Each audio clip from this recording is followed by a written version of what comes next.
So it's Ronnie Alexander, Professor, Kobe University, UNESCO Chair on Gender and Vulnerability and Disaster Risk Reduction Support in Japan. Ronnie, so sorry, I missed it. I thought you were in the other room, but this is the second session. So the floor is yours. Thank you.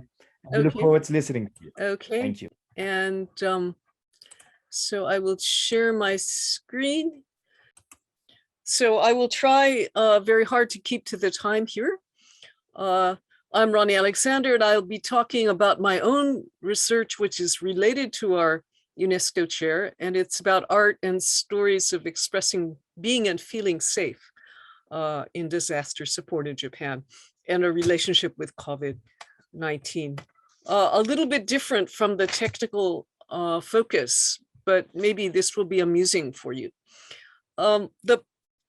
The purpose of our UNESCO chair, and many of you may have heard this yesterday, is that we want to promote a gender perspective in disaster risk reduction and in recovery.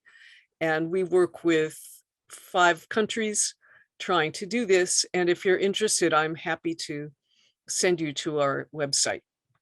And so we know, and I think you all also know, that women tend to be more vulnerable than men, and that at times of emergency or disaster, their care responsibilities increase, the burden is greater, and in general, women have less access, or their access isn't as good as that of men, to social resources and also to resources for relief and recovery. Often they have fewer formal and also informal opportunities for making their needs or their wants known. And as we're seeing with COVID now, women they're not only adversely affected, but they're adversely affected for longer periods of time than men in general. And of course, there are exceptions to this. And for COVID-19, it's very similar. Teleworks, children out of school, all of these lockdowns mean a greater increase in care responsibilities for women. Frontline workers, health workers, preponderance of women, layoffs, less pay or no pay, domestic violence, all kinds of ways that the influence and the effects of COVID-19 are especially felt by women. And my research is about being and feeling safe. And it starts with the understanding that being safe and feeling safe are different. And feeling safe is an English approximation of a Japanese concept of anshin, but it's from the heart and the soul rather than physical safety. And both of these are very important, but most disaster research focuses on the physical side rather than on the way it feels and the way people feel about being safe. So the question that underlies almost all of my work is, how can we learn what makes people feel safe and then use that knowledge to help in emergencies? After the March 11th, 2011 earthquake and tsunami and nuclear explosions in northeastern Japan, I started a drawing project. And this cat is Popoki. And Popoki is a very magical sort of cat, but he was on the end of a very long cloth. And then I took the cloths into evacuation centers and said, draw, and was amazed at the response. And what I learned was that drawing helps people to express what they can't or what they won't say in words. And it helps them to create their own space in the middle of chaos for their own reflection and thought.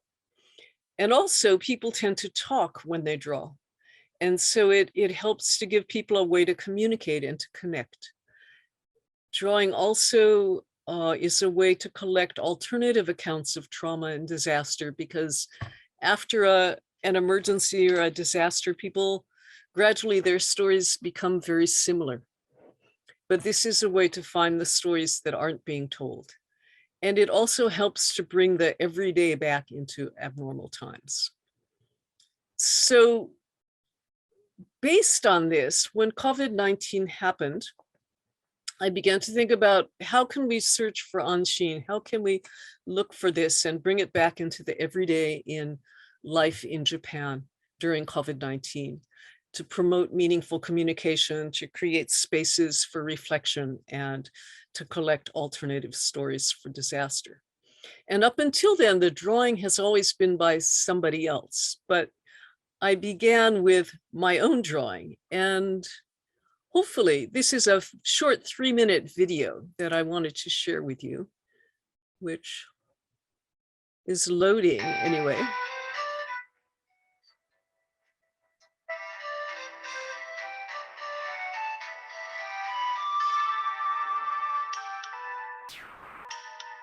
It's very small.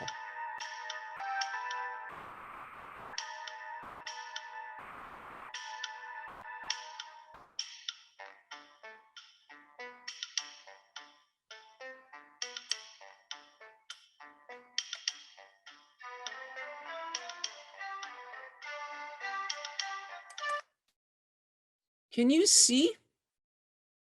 Yeah. Yes, we can. It's very small, but let's. It was very small. Can I try this again? So you never have to slow down at work. Instant corrections make your writing mistake-free, while keeping it short, sweet, and fitting in tone. Join. Sorry.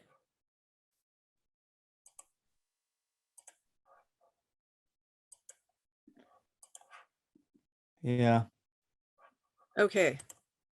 Here we go. Okay, come. This might be better. This is good. Thank you.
細胞を患者さんに届ける。 Please carry on, Ronnie. Yes, sorry, I was Time getting, is getting a bit short, but please. Yeah. I'll yeah. sum it up. I'm just looking for my PowerPoint. Yes. Okay.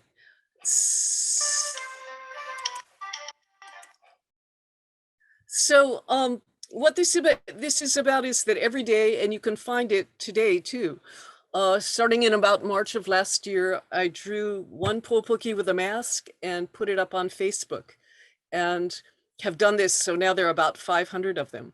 And this video that you saw was made for a Peace Museum conference last August. And my field is peace studies and peace research. But one of the things that's come out of this is that not only is drawing, it creates a place for reflection, but that with the drawings and the stories with them, using social media gave it another forum for communication and talking and connecting. And it's something that anyone can do at any place, at any time. And it allows for stories the everyday stories that in the middle of this horrible pandemic, the everyday is still happening. We're still eating, we're still laughing and crying and doing the things that we need to do. We experience different emotions. And it's also a way to think about the mask as a symbol or maybe an embodiment of this pandemic, and a way to think about what we want to share with future generations. So related particularly with gender and the theme of this conference, sometimes it's hard for women to share their stories, especially in COVID-19, where the private places and spaces for women have become so invaded in a way, and they've been taken away. So this is a way to express not only personal fears, share personal fears, but also fears for yourself, for your children, for your family, for your friends. And it's also at the same time a way to create a very small space where it's okay to laugh, it's okay to relax, and it's okay to cry or be angry and frustrated. And in that way, using drawing not as art therapy, but as a communication and a connection and a tool for collecting stories, is a way to take back the everyday in the midst of this very abnormal pandemic, to reflect and to smile and to think about what might happen tomorrow. Thank you very much. And I'm sorry about the technical problems. Appreciate it. Thank you so much, Ronnie. It's nice, this movie is inspiring because it's cute and it shows that it's all about love. And in the end, if that drives us and passion, then we can make steps forward.